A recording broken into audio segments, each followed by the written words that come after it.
फिर वो एक और दरवाजे पर जाता है और कहता है कि डिलीवरी आ गई है, लेकिन इसका भी कोई फायदा नहीं होता है। और जैसे ही वो दूसरे दरवाजे के पास पहुंचता है, उसे एक अजीब सी आवाज सुनाई देती है। लिंसे एक्साइटेड होकर कहता है कि वहां अंदर एक ज़ॉम्बी है, और वो अपने कंधे से धक्का देकर दरवाजा खोलता है और वो अंदर देखता है कि एक बड़ा आदमी ज़ॉम्बी बन चुका है। तभी लिंसे उस पर वार करता है, लेकिन ज़ॉम्बी बच निकलता है क्योंकि ये ज़ॉम्बी फास्ट होता है। ज़ॉम्बी लिंसे पर पंजा मारने की कोशिश करता है, लेकिन वो झुक जाता है और जमीन पर रहते हुए उसे एक जोरदार लात मारता है। जब ज़ॉम्बी दोबारा पंजा मारने के लिए हाथ उठाता है, तभी लिंसे उसकी गर्दन पर वार करता है और इसके साथ एक और ज़ॉम्बी मारा जाता है। फिर हमेशा की तरह उसे एक आइटम मिलता है, लेकिन इस बार उसे शराब मिली। फिर लिंसे दोबारा कमरों की तलाश शुरू कर देता है और आखिरकार उसने खुद के लिए एक कमरा ढूंढ लिया, क्योंकि रात में बाहर जाना बेवकूफ़ी है। उसने अपनी जैकेट उतार दी और कौन सोच सकता था कि ये लड़का पूरी तरह से लेवल अप हो चुका है। सिस्टम ने उसे इन्फॉर्म्ड किया कि उसे लेवल 3 तक पहुंचने के लिए 6 और एक्सपीरियंस पॉइंट्स की ज़रूरत है। पर प्रॉब्लम ये थी कि जब उसने अपने फ़ोन पर देखा, तो उसे पता चला कि 8 बजने में थोड़ा ही समय था और ज़ॉम्बी एडवांस्ड हो जाएंगे, जिससे वो लेवल अप करने का मौका खो देगा। ये जानते ही कि बिना लेवल अप के रात को जिंदा रहना कितना खतरनाक होगा, वो जल्दी से बाहर निकलता है और ज़ॉम्बी की तलाश में होता है। तभी लिंसे को याद आता है कि वो लड़की नंबर 3 थी, जिसको उसने पहले ही मार दिया है, और उसने इसके अलावा एक और ज़ॉम्बी को मारा था। इसका मतलब है कि अभी एक और ज़ॉम्बी होना चाहिए। लेकिन लिंसे को पता है कि ज़ॉम्बी की सुनने की पावर अच्छी होती है, इसलिए लिंसे के पास उन्हें ढूंढने का एक आसान तरीका है। लिंसे हथौड़े से तब तक मारता है जब तक ज़ॉम्बी उसके पास ना आ जाए।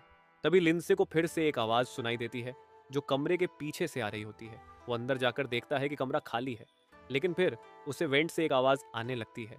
लिंसे वेंट में देखता है जहां पर दो ज़ॉम्बी सीढ़ियों पर चढ़ने की कोशिश कर रहे हैं। हालांकि उनका अपने शरीर पर कंट्रोल नहीं है और वे नीचे गिर जाते हैं। लिंसे उनकी मेहनत को देखकर दुखी होता है, लेकिन फिलहाल उसके लिए उन्हें मारना ज्यादा इंपॉर्टेंट है। वो जल्दी से नीचे उतरता है और लड़की को मार देता है। उसी समय दूसरा ज़ॉम्बी पीछे से आता है, लेकिन लिंसे आसानी से पलटकर उसे भी खत्म कर देता है और फिर से उसे 2 एक्सपीरियंस पॉइंट्स मिलते हैं। पर अब प्रॉब्लम यह है कि उसका चाकू टूटने वाला होता है। लेकिन तभी वो गोल्डन लाइट फिर से आती है, जो उसे हमेशा एक आइटम जरूर देती है, और इस बार उसे तांग डायनेस्टी की कटाना मिलती है। साथ ही कटाना ने उसे एक ताकत का एक्स्ट्रा पॉइंट दिया और टारगेट का डिफेंस 10% तक घटा दिया। पर लिंसे जानता है कि जल्द ही ये हथियार किसी काम के नहीं रहेंगे, लेकिन अभी के लिए यह बहुत काम की चीज़ है। इसके साथ लिंसे बहुत सारा पानी अपनी इन्वेंट्री में रख लेता है और वो कहता है कि असली पागलपन शुरू होने में सिर्फ 10 मिनट बाकी है। उसके पास वहां से निकलने के अलावा कोई और ऑप्शन नहीं था। पर जैसे ही उसने जाने के लिए दरवाजा खोला, उसे कुछ बेवकूफ ज़ॉम्बी दिखाई देते हैं, जो जल्दी ही मरने वाले होते हैं। और तभी ज़ॉम्बी लिंसे को देख लेते हैं और वो उसे मारने के लिए तुरंत होटल की तरफ भागने लगते हैं। लेकिन ज़ॉम्बी लेवल 1 पर होने के कारण वो बहुत बेवकूफ होते हैं और दरवाजे से टकरा गिर जाते हैं। ये सब देखकर लिंसे कहता है, उसने अपनी पिछली जिंदगी में जब अपोकलिप्स देखा, तब उसने अपना पहला दिन डर के मारे शराब पीते हुए और छिपते हुए बिताया। लेकिन इस जिंदगी में उसने एक ही सेकंड में ज़ॉम्बी के पूरे झुंड को खत्म कर दिया। उन सभी ज़ॉम्बी को मारने के बाद लिंसे लेवल 3 पर पहुंच गया, जिससे उसे एक और स्पेशल पॉइंट मिला। तभी उसे एक और ज़ॉम्बी की आवाज सुनाई देती है। वो ज़ॉम्बी उसके करीब आने लगा, पर लिंसे ने देखा कि यह ज़ॉम्बी कुछ अलग है। ये लड़की थोड़ी समझदार लग रही थी, या शायद नहीं, क्योंकि वो सीधे आकर तलवार में घुस जाती है। लेकिन कम से कम वो लिंसे को एक स्किल बुक दे जाती है। तभी उसका अलार्म बज जाता है, क्योंकि रात के 8 बज चुके थे, यानी कि खतरा आने वाला था। उसी पल लिंसे को कुछ महसूस हुआ और वो तुरंत पीछे हट जाता है। तभी होटल के एंट्रेंस गेट पर एक ब्लास्ट होता है। ये एक लेवल 1 का ज़ॉम्बी था, जो कि बहुत ज्यादा ताकतवर था, क्योंकि अब रात हो चुकी थी। सिस्टम लिंसे को टाइम का स्मार्टली तरीके से यूज करने की सलाह देता है। लिंसे को पता था कि ये ज़ॉम्बी हर मिनट लगातार ताकतवर हो रहे हैं, इसलिए लिंसे अपनी पूरी ताकत से हमला करता है।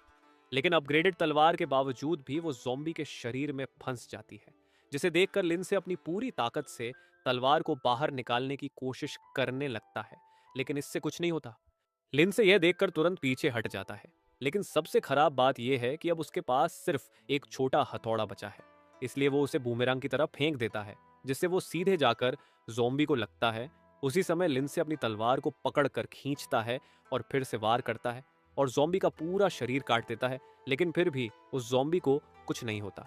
वैसे चैप्टर 10 के बाद मांगा का आर्ट स्टाइल पूरी तरह बदल जाता है, पर हम उसी सीन से आगे कंटिन्यू करेंगे। लिंसे पीछे हटता है और इस बार गर्दन पर वार करता है और आखिरकार ये ज़ॉम्बी भी मारा जाता है। लिंसे सभी आइटम को इकट्ठा करता है और वो जानता है कि रात 8 बजे के बाद ज़ॉम्बीज कम से कम 50% ज्यादा ताकतवर होते हैं। इसलिए लिंसे ज़ॉम्बी की बॉडी को एंट्रेंस गेट पर इकट्ठा करना शुरू कर देता है, क्योंकि उसने जो शोर मचाया था इससे दूसरे ज़ॉम्बी भी उसकी तरफ आ सकते हैं।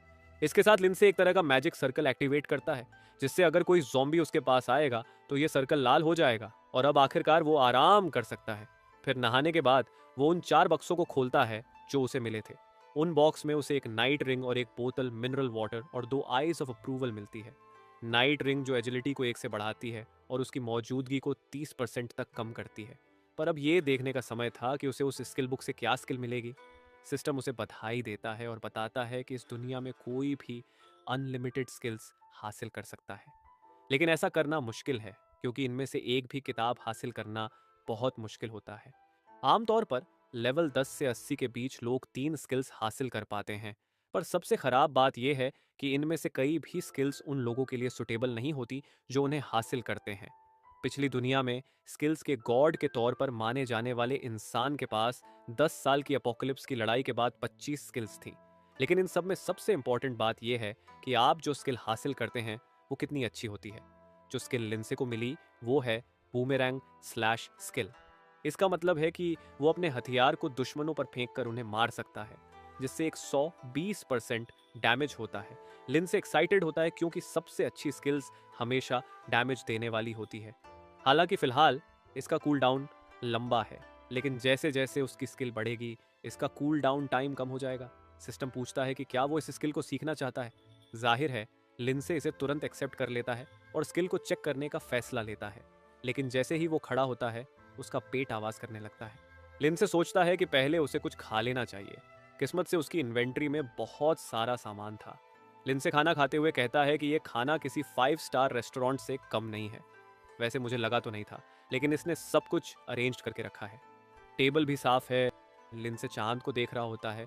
वो जानता है कि जिंदगी में उसे चीजें अलग तरीके से करनी होंगी, या फिर से वो फेल हो जाएगा। फिर लिंसे सिस्टम को खोलता है और एक पेन लेकर एक कागज पर वॉरियर और मेज लिखता है। इनकी क्लास के बीच का अंतर यह है कि जब आप लेवल अप करते हैं तो पॉइंट्स अलग अलग स्टैट्स में जाते हैं। एग्जाम्पल के लिए एक मेज हर बार जब लेवल अप करता है तो 2 स्किल पॉइंट उसके स्टैट्स में जाते हैं।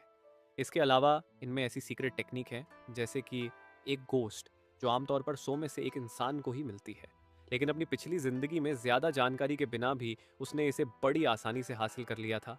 तो शायद इस बार ये इतना मुश्किल नहीं होगा और इस दुनिया में आप आमतौर पर सीक्रेट टेक्निक सिस्टम को लेवल 10 पर पहुंचने पर एक्टिव कर सकते। गोस्ट टेक्निक स्पेसिफिक रूप से असैसिनेशन में माहिर है और इसके पॉइंट स्ट्रेंथ और एजिलिटी में जोड़ता है। लिंसे उन सभी क्लास को लिखना शुरू करता है जो उसे याद है और जिनसे जो लोग भगवान जैसे बने थे। लिंसे स्टैट्स को देखते हुए सोचता है कि सबसे अच्छा ऑप्शन कौन सा होगा। फिर लिंसे 3 पॉइंट स्ट्रेंथ में और 2 एजिलिटी में डालता है और वो उन सभी मौकों को याद करता है जब उसने एक पैलाडिन नाइट का सामना किया था। उसे एक डायमंड आइटम भी याद है। लिंसे रात भर उन सभी खजानों और एक्सपीरियंसेस को याद करता है जो उसकी मदद कर सकते हैं। फिर सीन एक मैंशन की ओर शिफ्ट होता है, जहां कोई गमले को दीवार पर फेंकता है और एक नीली आंखों वाला आदमी कहता है कि वो यो जिंग के कारण पूरे प्लान के बिगड़ने से शांत नहीं रह सकता। उसकी देरी के कारण मटेरियल ने काम नहीं किया और वो उस लिंसे को खत्म नहीं कर पाया। इसके अलावा उसके लिए ये अपोकलिप्स बकवास है। उसका नौकर उसे शांत होने के लिए कहता है, क्योंकि इतना शोर मचाने से ज़ॉम्बी आ सकते हैं। लेकिन लाइहाओ बस पूछता है कि क्या यह बेहतर नहीं होगा कि वो उस लिंसे को उसके पिता के पास भेज दे। नौकर जानता है कि यह लड़का परिवार के लीडर की पोजीशन के लिए फ्यूचर की किसी भी कंपटीशन को खत्म करने की कोशिश कर रहा है।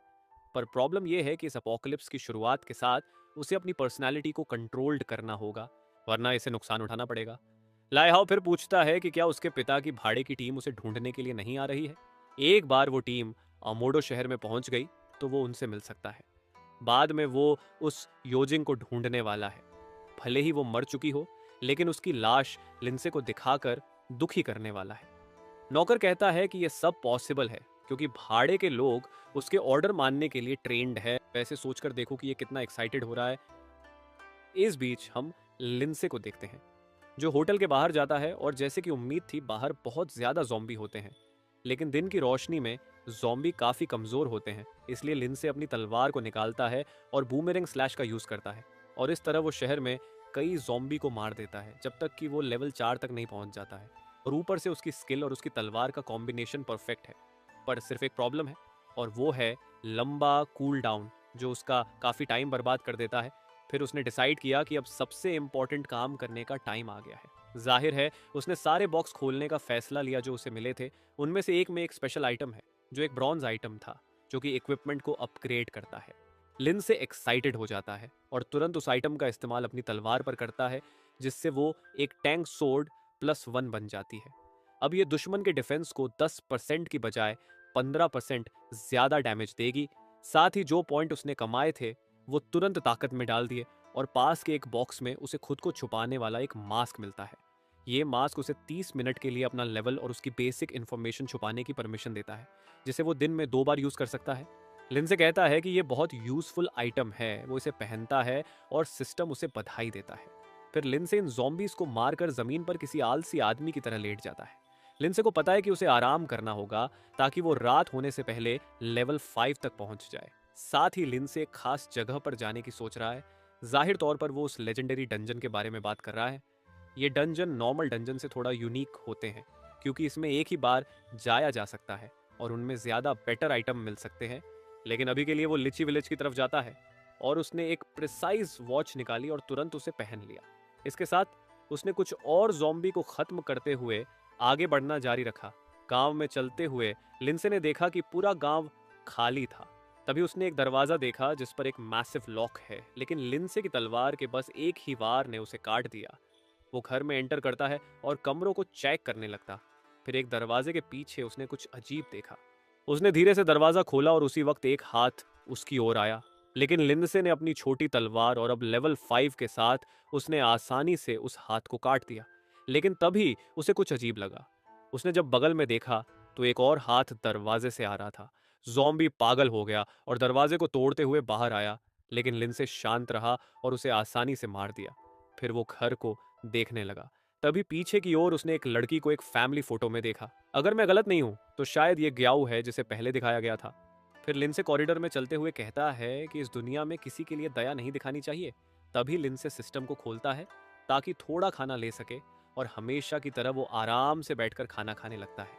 वैसे मैंने कभी किसी अपोकलिप्टिक प्रोटैगनिस्ट को इतना शांत नहीं देखा। लिंसे अपने फोन को देखता है और सोचता है कि डंजन की ओर जाने वाले रास्ते में शायद वो लेवल 5 तक पहुंच जाएगा। वो आराम करने से तंग आ चुका था और जाने के लिए खड़ा होता है। तभी उसने कुछ आवाजें सुनी और दरवाजे के पास पहुंचा। इसी बीच बाहर से गोजी और चश्मा पहनने वाली लड़की, जिसका कि नाम गियाओ था, वे अंदर आ रही खाने की अच्छी खुशबू को सूंघते हैं और अंदर जाने के लिए एक्साइटेड थे, और वो कहते हैं कि यह कैसे पॉसिबल है, जबकि लिंसे बस किनारे से यह सब सुन रहा था और घर छोड़ने की तैयारी कर रहा था। तभी जियाओ कहती है कि दूसरों से चोरी करना गलत है। तभी गोजी कहता है, हम चोरी नहीं करेंगे, हम बस पूछ कर देखेंगे। अगर वो हमें खाना नहीं देगा तो हम उसे पीटेंगे। और लिंसे बस गोजी को पीछे से देख रहा होता है। तभी उनमें से एक लड़का, जिसका कि नाम जिकाचे है, वो कहता है कि अंदर जो भी है वो चोर है, क्योंकि उसने उनके घर में घुसपैठ की है। और इधर जियाओ गुस्से में है, क्योंकि जब उसके माता पिता और भाई ज़ॉम्बी बन गए तो उसने उन्हें घर में बंद कर दिया और वहां से भाग गई, और अब वो भूखी वापस आई थी। इसलिए वो एक्साइटेड होकर कहती है कि ठीक है, अंदर जो भी है हम उसे खाना बांटने के लिए कहेंगे। तभी खून उसके चेहरे पर आकर गिरता है। लिंसे ने बिल्कुल भी समय बर्बाद नहीं किया और पीछे से वार करके सीधा गोजी को मार दिया। लिंसे ने किसी को माफ नहीं किया। वो कहता है कि वो एनर्जी बचाने की कोशिश कर रहा है, और साथ ही वो ज़ॉम्बी को अपनी ओर अट्रैक्टेड नहीं करना चाहता था। फिर उसके बाद अपनी तलवार फेंककर उस लड़की को भी खत्म कर देता है, यहाँ तक कि उसने उस लड़के को भी जिंदा नहीं छोड़ा। अब तो मुझे भी इस प्रोटैगनिस्ट से डर लगने लगा है। ये तो किसी को भी जिंदा नहीं छोड़ रहा है। लिंसे जीकाजे को देखते हुए कहता है कि जो कोई अपनी बहन को छोड़ देता है उसका जीना बेकार है। लिंसे को उन्हें खत्म करना पड़ा क्योंकि वो उसे लूटने का प्लान बना रहे थे। फिर लिंसे कहता हुआ चलता है कि सरकार को उसे उसके प्योर एक्शंस के लिए इनाम देना चाहिए। सीन शिफ्ट होता है। सड़क हमेशा की तरह ज़ॉम्बीज से भरी हुई है। कुछ बिल्डिंग पर चढ़ रहे हैं। तभी खिड़की से एक औरत कहती है कि उसने एक सुपर हीरो को देखा। उसका पति उससे कहता है कि छिप जाओ ताकि ज़ॉम्बीज यहाँ इकट्ठा होना बंद कर दें। बाहर लिंसे सभी ज़ॉम्बीज को मार रहा था और उसके मास्क के कारण उसका नाम और टाइटल देखना पॉसिबल नहीं था। लड़की कहती है कि हमें उस लड़के को चिल्लाकर बचाने के लिए कहना चाहिए। वैसे ये अगर जिंदा रहना चाहते हैं तो बेहतर होगा कि ये लिंसे को ना बुलाए। तभी उसका पति कहता है कि अगर वो अपनी इन्फॉर्मेशन छिपा रहा है तो जरूर कुछ गड़बड़ है। अचानक लिंसे को कुछ हार्ट्स और एक छोटा डांस वीडियो उसके फोन पर मिलता है। तभी टॉप बिल्डिंग से एक लड़की लिंसे को बड़े भाई कहकर बुलाती है। जाहिर है वो लिंसे से मदद मांग रही थी, लेकिन लिंसे उसे पूरी तरह से इग्नोर कर देता है। लिंसे के लिए जमीन पर पड़ी वो छोटी चीजें कहीं ज्यादा इंपॉर्टेंट थी। लड़की उसे गालियां देना शुरू कर देती है और कहती है कि मेरे पास 30,000 से ज्यादा फैंस हैं, इसलिए उसे मुझे इग्नोर नहीं करना चाहिए। गुस्से में पागल लड़की कहती है कि उसे इसकी कीमत चुकानी पड़ेगी और एक गमला पकड़ लेती है और लिंसे पर फेंक देती है। इस बेवकूफ लड़की को नहीं पता कि वो किससे उलझ रही है, पर जाहिर है लिंसे को कुछ अजीब महसूस होता है। वो एक कदम पीछे हटता है और गमला जमीन पर गिर जाता है।